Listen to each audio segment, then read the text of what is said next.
guys, Merry Christmas! Merry Christmas! Merry Blondemas! Broccoli! I'm broccoli! Broccoli! Terrible. Hello everybody. So has that always been a thing? I don't know. Okay. I don't know. Anyone that's watching, if you're watching I'm a Celebrity, Get Me Out of Here, or you ever have done for the past 25 years, have they always said broccoli if they see broccoli on screen? Because I've never noticed, and we're watching it together for the first time ever, like as a pair, and I never heard them say that before until this year, and I didn't quite understand it, but I'm getting there. Well, broccoli! Oh. So anyway, I'm Liz. I'm Lily Emma. Welcome back to Blonde Vibrations. Today's Blondemas. It's also known as the Blondemas Wrapped 2025. Yeah. If you're new here, which I'm conscious that a lot of people might be, we do Blondemas every year, and it's always taken a slightly different shape or form. So last year, what did we do last year? Last year was like Blondemas Cubed. Didn't we do like 3 was that episodes? The one? I don't know. One of the episodes we did like 3 separate episodes of Blondemas dilemmas. So every week in December we released a Blondemas episode. Other years it's just been one episode with like Christmas themed dilemmas. Yeah. This year we're not doing any dilemmas. We're just using this time as like a festive check-in, a little bit of, like we said, a wrapped, and then a small discussion of the new year. Yeah, because I don't want to jinx it. There's no reason it shouldn't happen, but our first episode back won't be a Champagne Whispers. It will be an interview. So where we normally would do our resolutions, or what we adapted last year was a more rather than less than, which I really like. Yeah. We actually did look back slightly and thought, like, have we done any of our ins and outs? What have you? And I came to the conclusion that I have worn SPF all year. Yeah. So if you're wondering where this baby fresh skin came from, that and despite the lack of collagen. Yeah, Milk Hydro Grip. Ad. I do think it's like set my skin quite nicely today. You do look very glowy. Thank you. And we've both also got Clinique Black Honey on. Yes. I barely have any left on now, I feel, but... Would you like some more? No, I'm okay, thank you. And also, wearing matching dresses that we haven't addressed. That is also part of the tradition. I'm hesitant of repeating the story every single time we do a Blondemas, because I bet people who have watched Blondemas every year is like, okay, we know. But basically, it was a tradition that we started during lockdown with our old housemate. That we then just adapted for the podcast. So, yay! Yes. Do you even still have the belt anymore? Yeah, I actually do, but I'm not going to put that on. I certainly don't have that belt. So it was on the hanger, weirdly enough, with my Barbie costume. Okay. And I pulled them both down, and I looked at the belt, and I was like, no way am I putting a belt on. Just sit as well, just like on the floor with our tree. I don't know how much of the tree you can see, but I think it might be popping out over you. I don't know. Here it is. Yeah, that's our paper tree. Set up it's the first Christmas in our new flat. Yes, that's true. And yeah, it's just really weird. It's a very Christmassy day, I feel, because it's raining and it's just kind of a bit gross outside. I'm getting like a draft from the doors. Horrific weather, but at least it's cozy here. Yeah. And I don't you might be able to see a slither of the TV screen above us, which is a nice festive setup. Yeah, if an ad plays, forgive us. We're imperfect. So anyway, we thought section 1, act 1 if you will, we would do some podcast PBs, some personal bests of just how we thought the year went. Yeah. Do you want to start? Yeah. My first one is really obvious, and I feel like you've put the same one down because it's so obvious, but one of my personal best was BST Hyde Park and All Points East. I didn't put that. Did you not? No. Well, win. I put that as a personal best because they are 2 festivals that we've always gone to, regardless of whether we got press or whether we were working it. We were in fact +1s one year, which was like a very stressful experience. So a personal best of mine was us actually being invited. And actually, if I can get really specific, is that if you don't know much about being press at festivals, is it's very, I guess I'd say maybe impersonal, in the sense of you kind of fill out a form, and you either hear back or you don't most of the time. And it was the weekend before Sabrina Hyde Park, after Olivia Rodrigo Hyde Park, which we had tickets for. And we're watching Glastonbury in our old living room with Miss Lydia May, and we randomly just get an email that says, this is to confirm your press access to Sabrina Hyde Park. And luckily, it was on a date that we didn't have tickets for, so we got to do the double feature. But that memory alone is just really special, because it was just something that I didn't think was possible at that point. And also for like Lydia to be there, and her, like, she's just such like a supportive friend, and it was just, she understands like the grind and the graft. Yeah. So when something pays off, it's nice when there's like another creative around who just gets that exact feeling. Yeah, absolutely. So I think that was a real highlight. And yeah, All Points East, because as long as we've lived in East London, All Points East has been there. And well, actually I can kind of say it now without doxing us, is that we lived a walk away from All Points East. And one year Eliz had to listen to Tame Impala from our back garden, and because she couldn't go, we watched Girl in Red through like gaps in barriers one year. And it was just perfect, like going to it a week before we moved. Yeah, it just felt really special that the week before we were moving out of that flat, we were at All Points East as press, interviewing. It felt like, I don't even know if I'm using this word correctly, symbiosis. Is that the word? Just like everything lined up the way it was supposed to at the time it was supposed to. Yeah, absolutely. And I'm sorry, Becky, please put on the screen if that's just the wrong definition. Symbiosis. I'm not sure. I don't know. One of mine, I just simply said, and I think this was the correct number, 16 interviews across the year. Some that we thought were never going to happen. Some we thought were like, God, we just don't know logistically if this can happen. Error, technical, timing, like with everything going on, moving parts, people, just anything that you can think.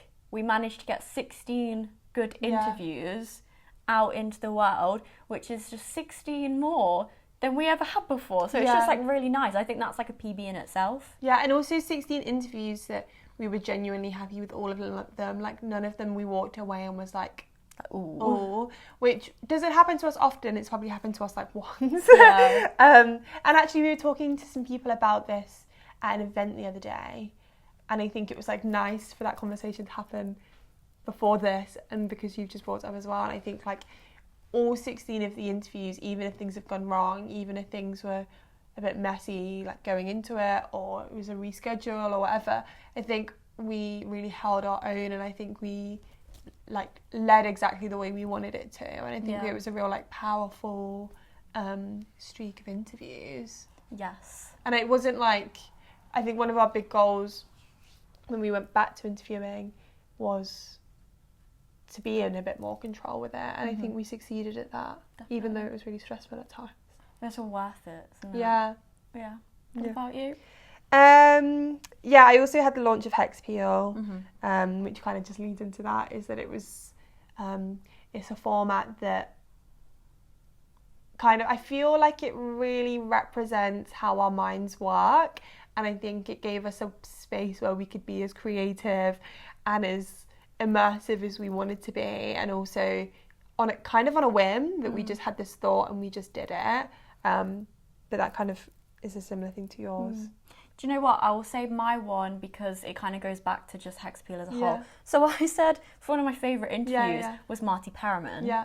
Because, and again, we were talking about this at an event the other day, so I feel like it's just like fresh in my mind, that with that one specifically, the Hex Appeal tarot deck cards kind of took the interview in a different direction to what we maybe would have thought upon planning a normal average interview with Marty, because I think with artists like that who kind of have the like not goofy, Cheeky, but yeah, playful, bantery. like very personality driven in like a certain way, very light-hearted. Then we were weighing up things like morals and ethics versus opportunity and things like being that. true to yourself. Yeah, and like a higher thought of moral alignment and things like that, which I guess we just wouldn't necessarily think to ask him, but then he has an opinion that we then bounce off each other, and I think it just made something different to how I thought it was going to be, therefore kind of different to other things I've seen of him as well, and in a good way. Like, it just felt very correct, and shows that hex appeal can be something that almost develops as it's happening. Yeah, I really like the unpredictability of it, and I think the fact that we've done, I think it's 8 hex appeals so far, maybe. I'm not going to try and count them all here, but it's something around that. And I think the fact that we went in with such full force and actually never felt any fear by the fact that someone could pull a card and just be like, I don't know. Yeah. Like, we've never really had a fear of that instability, which I think once upon a time we would have, and I think that does show our growth as interviewers. And I also don't like, firstly, public speaking, depends how much you can call that, but I think that is a form of public speaking. And I also don't like to say things out loud that I've not written and prepared and reread a million times. So I think that as a format, which obviously I can still vamp, but that is the amount that's like technically rigidly planned of a hex appeal is minimal, and everything else is, what's the word where it's not planned or and you just say it? Improv. Yes.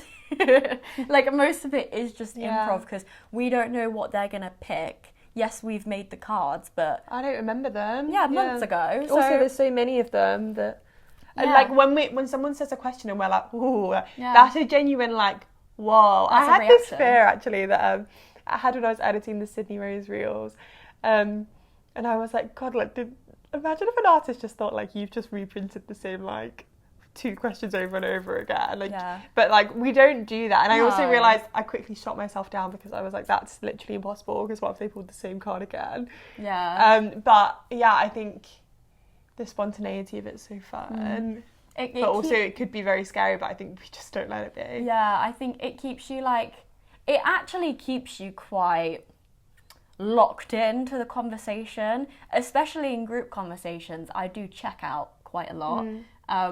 Not when I'm interviewing, though. Obviously, let me just put that out there. No, but to be fair, me and Eliz had a meeting with someone a few weeks ago, and Eliz was speaking, and it was like a story I already knew, so I kind of like clocked out, and I went to speak, and I went, I'm sorry, like, I actually just didn't listen to you, because it is really easy when you're in a group conversation, especially with us two. It's like, I know that you're probably like, if I zone out, I know you're probably going to say what I'm going to say anyway, so you kind of like, your mind just like, yeah, like sometimes in more like social situations, I really find it hard to keep up with like multiple people speaking. Therefore, I will just naturally take the back seat, because I'm like, I can't do this anymore.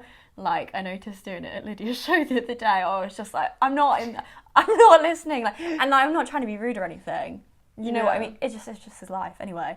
But with the format of hex appeal, it really forces you to stay locked in, because you don't know what's going to be pulled. You can't prep and be like, I know what I'm going to say, so I'll just say it in a couple of minutes. It's like, you don't know where it's possibly going to go. And I think that's where the beauty of like weird things coming out, what people have to say, and like a spoiler alert, like Glee's mentioned a few times in the next interview and stuff, and it's like, why?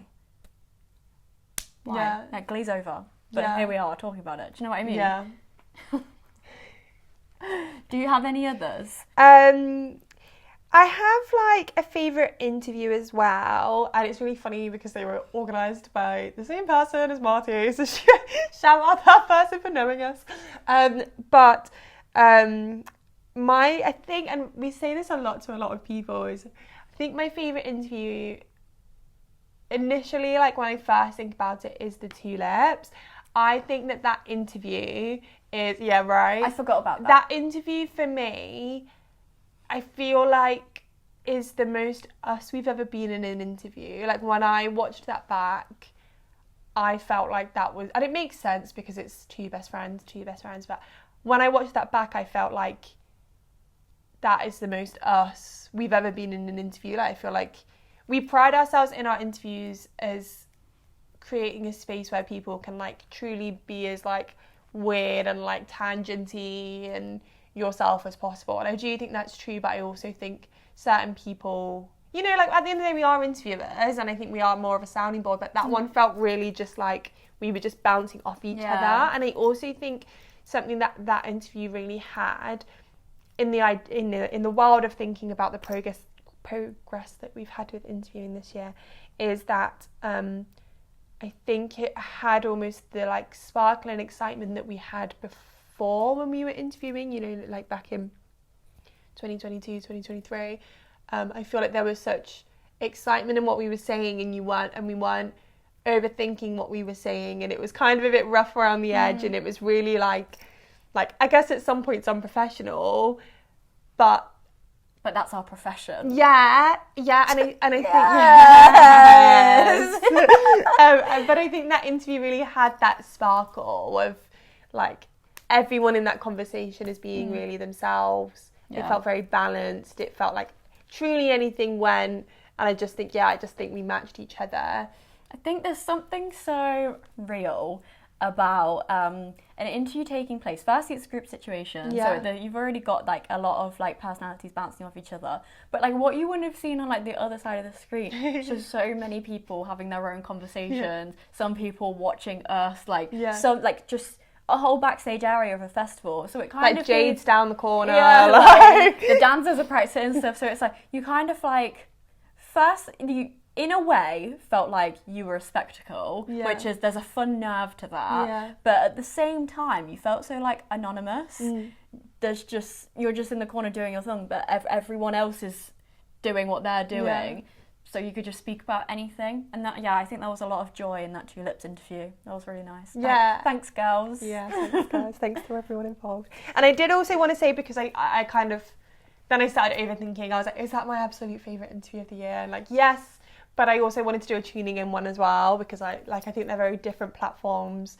And I did say that Eleni Drake, I think, and I'm really sorry, I don't know, was one of my favourite tuning ins, because I think I think it's one of those situations where like it was one of my favourites because maybe you had to be there, but I think the atmosphere of us filming it was just, in that moment, like after the interview was filmed, the feeling that was in the room was everything we ever wanted for tuning in. Like everyone felt really comfortable, like the conversation was really organic, like the conversation kind of tuning in kept going on after the camera stopped, and I think that was always our goal with that series, was to have a physical space that almost the conversation transcended an interview and transcended the camera being there. And obviously editor Becky was there producing as well, which made it easier. But I felt like in that moment I felt the most in control, I felt the most safe, and I think everyone else in that room did as well.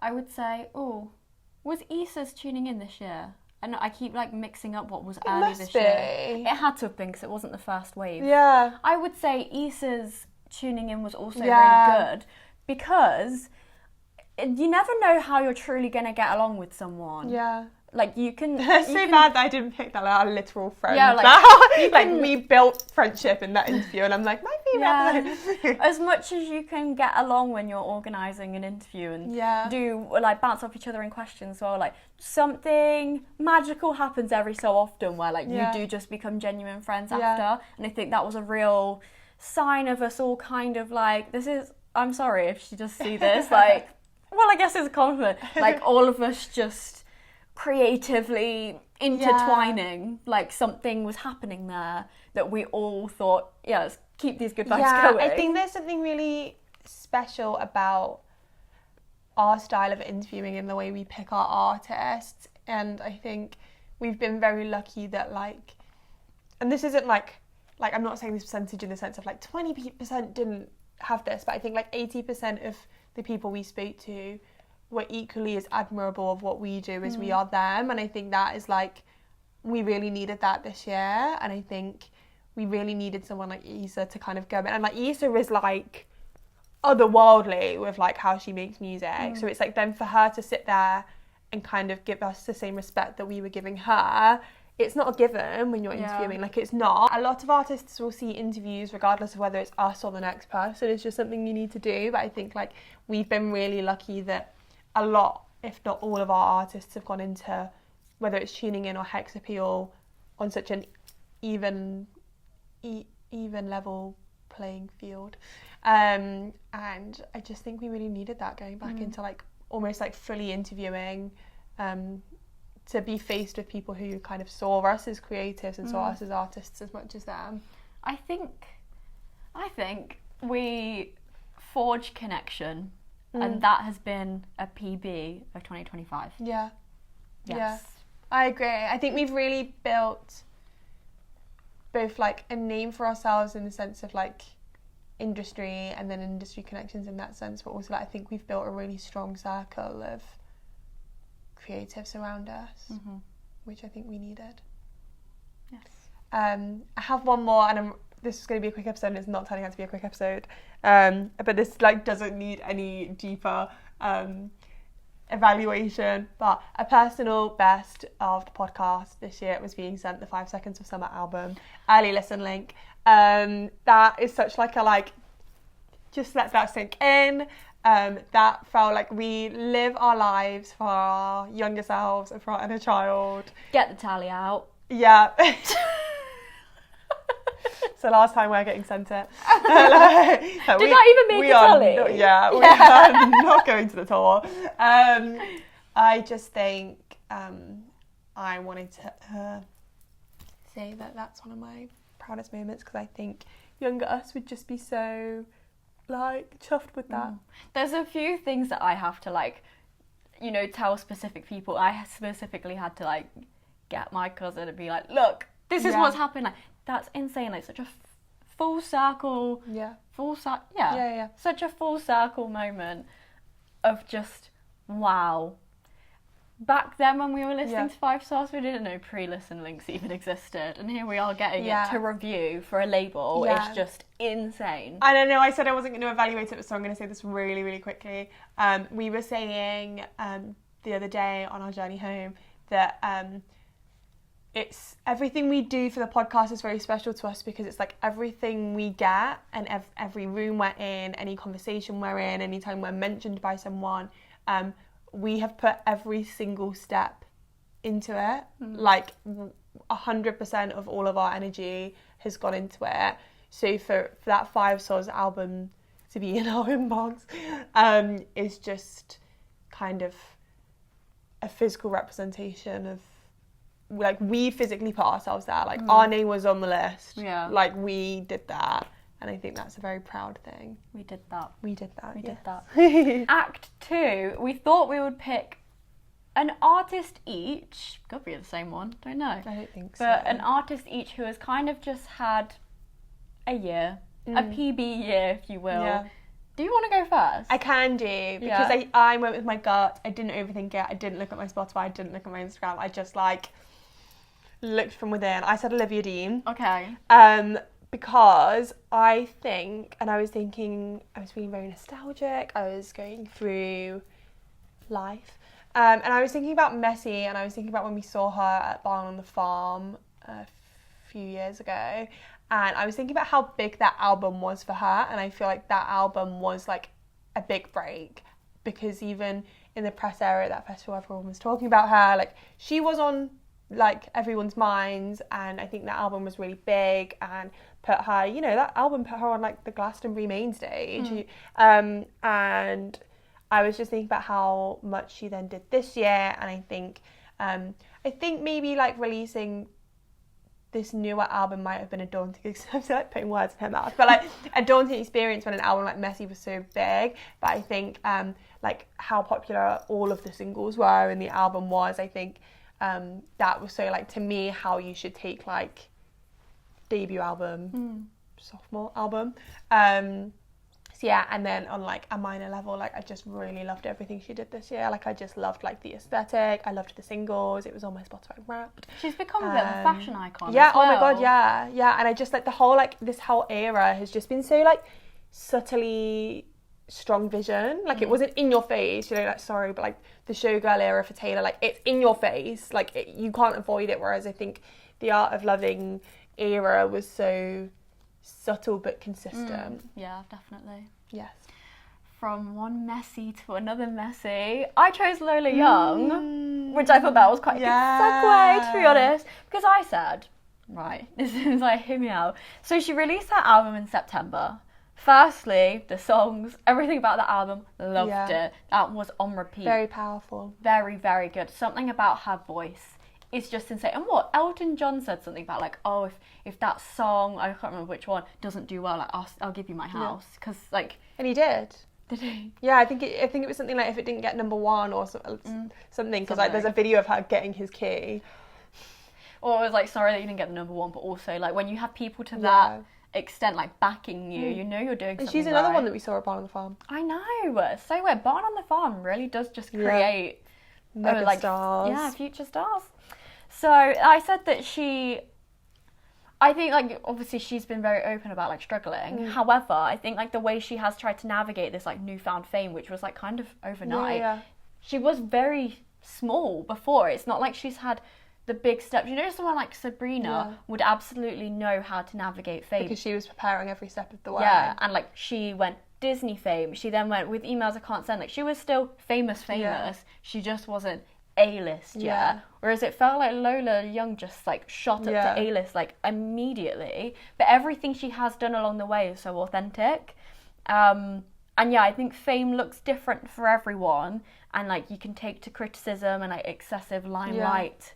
However, but I think she also knew, and it was with the help of the people around her, when to take that step back. Yeah. And to be a sustainable artist and also just a sustainable person in life to continue, to be able to step away from that. I know a lot of people would think, if this is my 15 minutes, I can't walk away at, you know, minute 8. Yeah. But, you know, she's not thinking about 15 and minutes. And be like, I'll come back at minute 17. Yeah. She's not thinking about 15 minutes. She's thinking about 15 years. If she wants to come back and give more to everyone, you have to heal Lewis first. Capaldi. Yeah.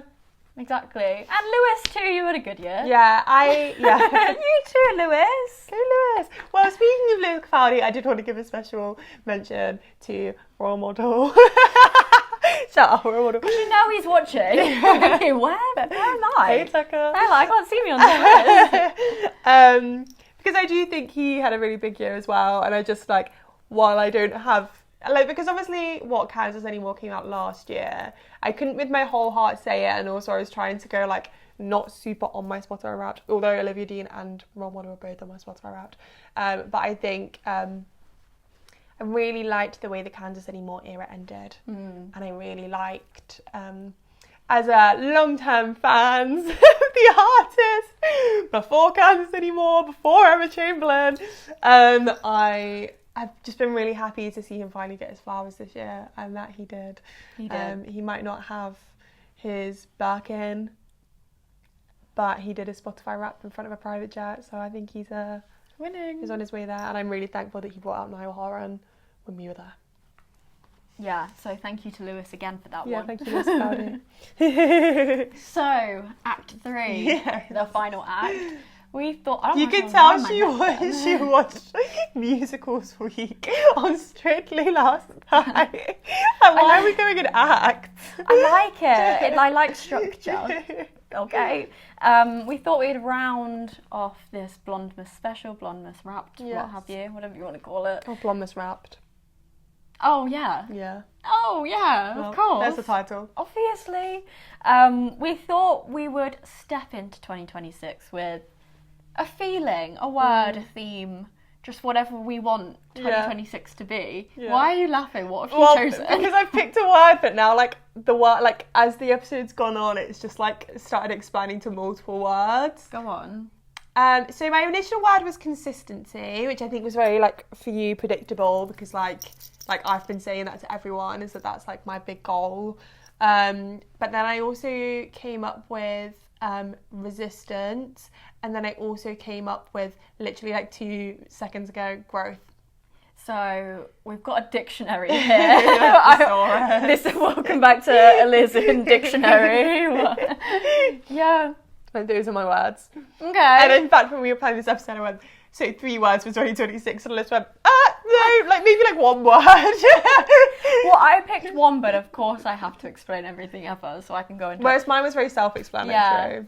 Yeah. It told a story through those 3 words. Yeah. So, resistance, growth, consistency. Yeah, I guess that way around is better. Yeah. That were just the way I remembered them. Let's put them in the bag of success in 2026. The Santa sack of success. So my word was light. Which I feel like needs more explaining. Yeah. So I did. I think a lot of people kind of saw 2025 as a write-off. Now, I'm not talking Blonde Vibrations. No. As we've just said over the last 25 minutes. I think Blonde Vibrations 2025 was probably the only successful thing. Yeah. A lot of people, it feels like, globally, didn't enjoy 2025 for whatever reason. Politics, global events, life. Do you know what I mean? But I think 2026, again, turn the new page, approach things with lightness, because putting light into everyday situations can't fix it, can't take away everything, but it will light up the darkness. Had to be cringe. My final... You're giving like an acceptance speech. Yeah. And they're like, had to be cringe. My final... So I said that as we approach 2026, we can leave what doesn't serve us at the door. This feels like I'm like preaching. Yes. And I'm eating it up. I'm leaving it at the door. So everyone, we approach 2026. Oh, you know what it sounds like? We approach them with nothing but kindness. A trench coat buttoned to the top. Trench boat. Yeah. Okay. Get into the spirit. When we approach 2026, we leave what doesn't serve us at the door. We remove the check-in baggage, and we enter 2026 with just the carry-on.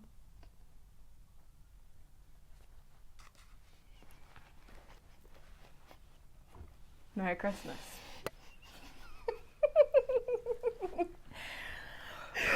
Can you tell New Year's is a favourite time of year? I really am sorry, everyone. No, I really liked that. It was really good. Liked that. It was a really good speech. I just you just get very conscious of yourself. You me being present next to you. Oh my god, my pen just got so hot when I was writing that. The fire just I think I'm burnt. You know what it's giving? What?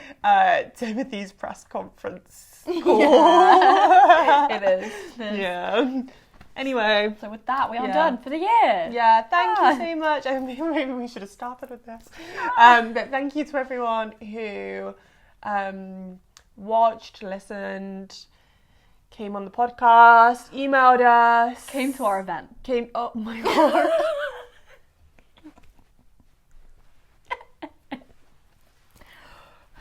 We'll try again next year. We'll try and do this better next year. We will be better. Yeah, we'll maybe do a written format of this. Forgive us. Yes. Kind of like Alice said, it was a very hard year for everyone, but I think the fact that the podcast was so steady and fun was really good.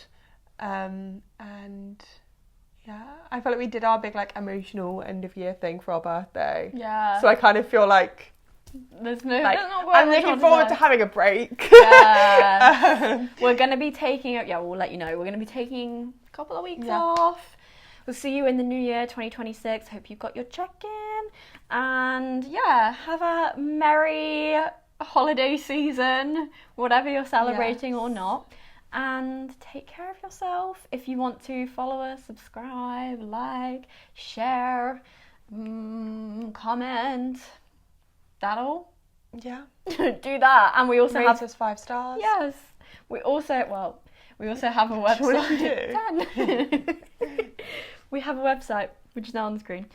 blondevibrations.co.uk. And that has been a stack. That also should have been a PB. The amount of reviews to have gotten out. I can't remember what the number was. Don't know. A lot. impactful. Did Yeah. really well. So yeah. Congrats to you who wrote like 80% of those. Congrats to you as well. And that's all. Yeah.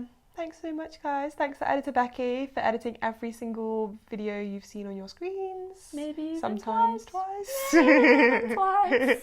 We actually recorded an episode twice as well, but you wouldn't know. Maybe you do. I don't know. I can't remember what we said in it. I'm sure we said. Let's wrap this up. Yeah. Goodbye. Bye, guys. Happy New Year. Merry Christmas.